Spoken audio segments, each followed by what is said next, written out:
May 28, 1940. Reich Air Ministry, Berlin. Reich Marshal Hermann Göring tossed aside an intelligence report with open contempt. The document described President Roosevelt as call for an unprecedented expansion of American aircraft production. 50,000 planes a year. Göring sneered to his staff. The Americans are desperate if they think such propaganda will frighten us. They know nothing of war production. Let them try to convert their automobile factories. They will soon learn that building aircraft is not the same as building cars. What Göring did not grasp was that in Detroit, a Danish immigrant named William Knudsen, former president of General Motors, was already proving him wrong. Working for $1 a year as Roosevelt as production chief, Knudsen began orchestrating the greatest industrial transformation in human history. Within 4 years, America would not produce 50,000 aircraft, but nearly double that number, while simultaneously arming to global battlefronts across opposite oceans. Roosevelt's proclamation on May 16, 1940, as German Panzer S smashed through France, had been met with skepticism even among allies. In 1939, the United States had built just 3,600 military aircraft. The Army Air Corps possessed 1,700 planes, many already obsolete, yet Roosevelt demanded a 14-fold increase. Presidential advisor Bernard Baruch was asked who could achieve such a miracle. His reply was blunt. First, Bill Knudsen. Second, Bill Knudsen. Third, Bill Knudsen. Knudsen abandoned his $300,000 salary to serve his adopted country, applying the principles of mass automobile production to warplanes. By December 1941, America was producing 2,000 aircraft a month, a 20-fold increase in just 2 years. Boeing expanded its Seattle works. Douglas hired thousands. And Ford announced a colossal bomber plant at Willow Run, Michigan. The arsenal of democracy was stirring to life. In Berlin, accurate warnings were dismissed. General Friedrich von Boeing, Germany's military attaché in Washington, sent cables predicting unimaginable American production. Hitler and his circle ignored him. When Boeing tried to raise the subject in 1939, Hitler ranted about American racial degeneracy, claiming they were incapable of sustained war. Such prejudice blinded Nazi leadership. Luftwaffe intelligence dismissed reports of women in factories and 3-shift production as exaggerations. They could not imagine democratic mobilization outpacing totalitarian command. Willow Run embodied the scale of the American gamble. A mile-long assembly line under one roof, promising a B-24 bomber every hour. At first, the effort floundered. The first bombers were riddled with defect, earning the factory the nickname Will It Run. But Ford engineers adapted, redesigning parts into subassemblies, introducing hydraulic riveting tools, and absorbing hundreds of design changes without halting production. By late 1943, output soared. In April 1944, Willow Run turned out 428 bombers, one every 63 minutes. A single factory now outproduced the entire German aviation industry. Frontline pilots felt the shift before generals did. Major Johannes Steinhoff admitted in 1942, "The Americans are no longer amateurs. Worse, there are more of them every day." By 1943, streams of hundreds of flying fortresses stretched from horizon to horizon. Luftwaffe ace Heinz Beer recalled, "We were 8 fighters against hundreds. It was hopeless." By 1944, the verdict was clear. America built 96,000 aircraft in a single year, including 16,000 heavy bombers and 35,000 fighters. Göring's contempt had given way to reality. The United States had forged an industrial miracle, and the skies of Europe would never be the same. This single year's American aircraft output eclipsed Germany's entire wartime production, nearly 95,000 planes. But the disparity was more than numbers. Each U.S. bomber carried 13.50 caliber machine guns, with thousands of rounds to fire. German fighters increasingly launched with half-loads of ammunition. American crews navigated with advanced bomb sights, powered turrets, and reliable radios. Many Luftwaffe pilots flew without even functioning communications.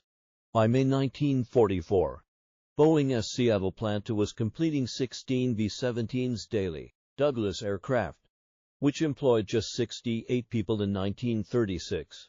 Now fielded 167,000 workers across 9 facilities. North American Aviation turned out 500 P-51 Mustangs a month, while Lockheed rolled a new P-38 Lightning off the line every 90 minutes, incorporating over 2,000 combat-driven design modifications. Supporting industries matched the pace. General Motors produced nearly 58,000 aircraft engines.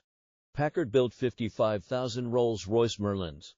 Alcoa's aluminum output increased sixfold. Dow Chemical's magnesium production exploded from 6 million pounds annually to over 333 million. The transformation of America's workforce shattered every Nazi assumption. In 1941, women made up less than 1% of aircraft workers.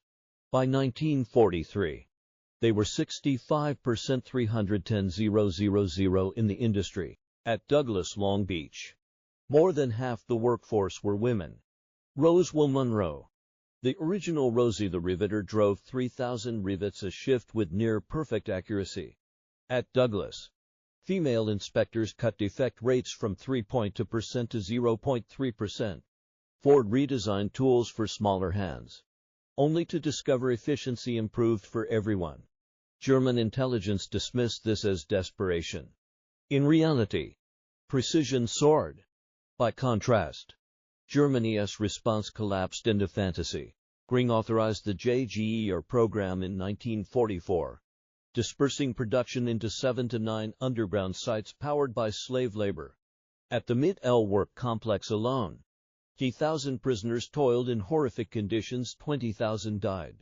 Sabotage, shortages, and transport bottlenecks meant these factories produced more defect than aircraft. The entire complex delivered fewer engines per month than a single U.S. plant in Chicago.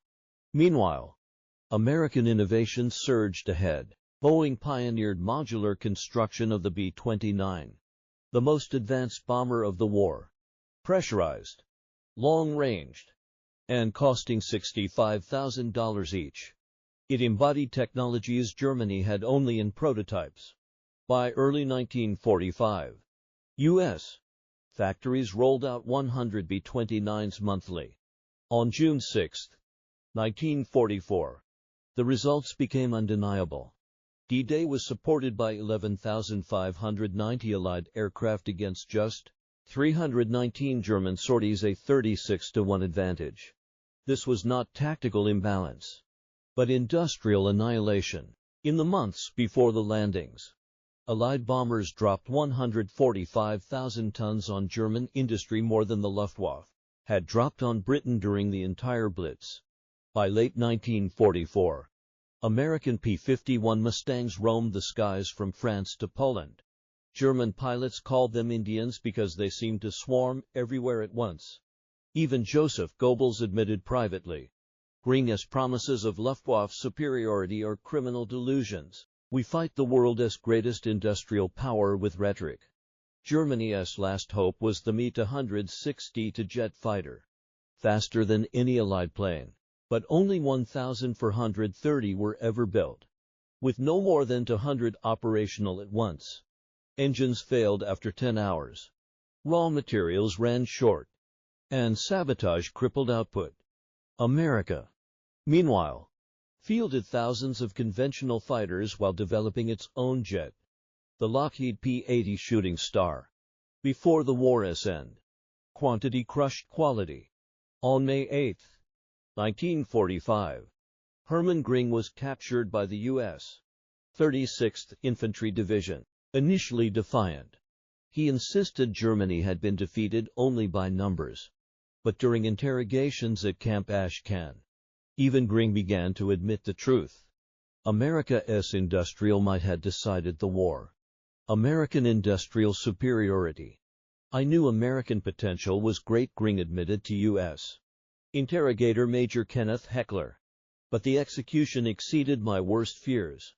That single factory at Willow Run produced more bombers than our entire force at peak. It was incomprehensible. What astonished him most was logistics. You supplied armies 5,000 miles from America, while we struggled to sustain troops 500 miles from Germany. This was beyond our conception at Nuremberg. Prosecutors confronted Göring with charts showing the United States producing more aircraft in a single month of 1940 than Germany managed in an entire year. Films of Willow Run's endless assembly lines played as they recited the names of German cities devastated by bombers from that single factory. On March 14, 1946, Göring confessed under oath, "I believe the economic and technical potential of the United States to be unusually great, particularly its Air Force. But I never imagined they could increase aircraft production 100-fold in 4 years. Such growth seemed physically impossible." Prison psychologist Gustav Gilbert noted Göring's obsession with production figures. Night after night, he recalculated ratios, comparing U.S. factories to Germany's entire war effort. Willow Run haunted him. He called it that damned factory that broke our backs when shown that America had built over 812,000 aircraft engines versus Germany's 241,000. Göring stared at the numbers in silence. The mathematics of defeat could no longer be denied. The scale remains staggering. From just 3,600 military aircraft in 1940, the United States produced nearly 296,000 by war's end, 97,000 bombers, 99,000 fighters, almost 100,000 transports and trainers. 2 million Americans worked in aviation at peak, drawn from every background: women, African Americans, Mexican Americans, Native Americans, disabled workers, teenagers, the elderly. What Nazi leaders dismissed as weakness became the foundation of strength. Voluntary cooperation outproduced forced labor at every measure. The workforce that entered factories in 1941 knowing nothing of aviation emerged by 1945 as the most skilled aerospace industry on Earth. They didn't just build planes. They revolutionized manufacturing. Statistical quality control pioneered for bombers spread worldwide. Automation principles from Willow Run shaped future assembly lines. The engineers who streamlined bomber production would later design the Saturn V rocket. The women who riveted B-24s raised the generation that walked on the moon. The economic dimensions defied orthodoxy. Aircraft programs consumed $45 billion, $800 billion in today's dollars. The B-29 alone cost more than the Manhattan Project. Yet far from bankrupting America, war production erased unemployment and doubled incomes. Willow Run workers themselves purchased $45 million in war bonds, financing the very planes they built. Germany's path was the opposite. By 1944, 40% of its industry was devoted to aircraft. Yet output was half America's. Slave labor sabotaged components. Productivity fell, and quality collapsed. American productivity per worker rose 300%. German productivity declined. The contrast lay not only in numbers, but in adaptability. In the U.S., combat experience shaped production in weeks. When B-17s proved vulnerable, Boeing added chin turrets in 60 days. When Pacific missions demanded range, B-24s were modified without halting output. In Germany, changes dragged on for months or years. Democratic feedback between pilots, engineers, and factory workers proved superior to rigid hierarchy. On October 15, 1946, hours before his execution, Göring wrote his final admission. The Americans won through industrial power, not military prowess. We were not defeated by better soldiers, but by better factories. The nation we dismissed as capable only of consumer goods buried the Wehrmacht under aluminum and steel. His last recorded words to Gilbert carried the final recognition. We declared war on an industrial giant while it slept. When it awoke, we were doomed. Göring's final admission captured the essence of defeat. They didn't just outproduce us. They revolutionized production itself. Every aspect of their system proved superior that night. The Reich's Marshal, once so contemptuous of America's capabilities, took his own life. But his testimony endures as history's verdict on the production war. Military historians agree. Without overwhelming industrial superiority, D-Day would never have launched. The bombing campaign could not have been sustained. And the Pacific War might have been unwinnable, as Richard Overy concluded. The outcome was determined not by fighting spirit or tactical brilliance, but by the weight of material the Allies won, not by inches, but by avalanches. The numbers bear this out. By 1944, the United States alone was producing more aircraft than the rest of the world combined, Axis and Allied together. This was not marginal advantage, but domination on a scale the Nazis could not comprehend. Germany did not merely lose. It was buried. Yet the significance transcended military arithmetic. The production miracle proved the superiority of free societies over dictatorships. Nazi leaders scoffed at the idea that women, minorities, and volunteers could outproduce slave labor. They believed obedience stronger than choice, tyranny more efficient than democracy.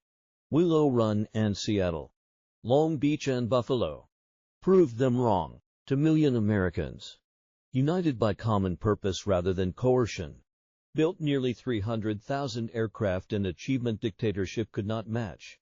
Göring's contempt sealed the Third Reich's fate before the first American bomber crossed German skies. Roosevelt's impossible demand for 50,000 planes became reality, then was doubled. From 3,611 aircraft in 1940 to almost 100,000 annually by 1944. Free citizens achieved the impossible. For today's leaders, the lesson is stark: to dismiss democratic nations as weak because they are peaceful, or to underestimate free people's capacity because they prefer prosperity to conquest, is to repeat Göring's catastrophic mistake. In 1940, America looked unprepared for war. By 1944, it had become an industrial giant no enemy could withstand. The arsenal of democracy proved that assembly lines could decide wars as surely as armies. Factory workers, riveters, engineers, and mechanics proved as essential as soldiers. Göring's journey from sneering at Roosevelt's proclamation in 1940 to despairing at Nuremberg in 1946 traced the arc of Nazi Germany's destruction. The Reich collapsed because it confused ideology with capability, mythology with mathematics. Göring mocked democracy's industrial potential, only to die knowing that America produced more planes in 1940 than Germany managed in the entire war. His laughter became history's most expensive joke, paid in the currency of total defeat. In the end, the numbers told the story. America produced 295,959 military aircraft. Germany, 94,677. Yet the true victory lay not only in totals, but in methods. Free workers outproduced slaves. Democratic cooperation outpaced totalitarian command. The children of immigrants, women who had never worked outside the home, and young men barely out of school united to bury tyranny beneath aluminum and steel. Every B-24 rolling off Willow Run's line, one every 63 minutes, was more than a machine of war. Each was democracy's answer to dictatorship. Each rivet a rejection of oppression. Göring laughed at Roosevelt's promise of 50,000 planes. America answered with nearly 300,000. His contempt became his epitaph, the fatal miscalculation that doomed the Reich and reshaped the modern world.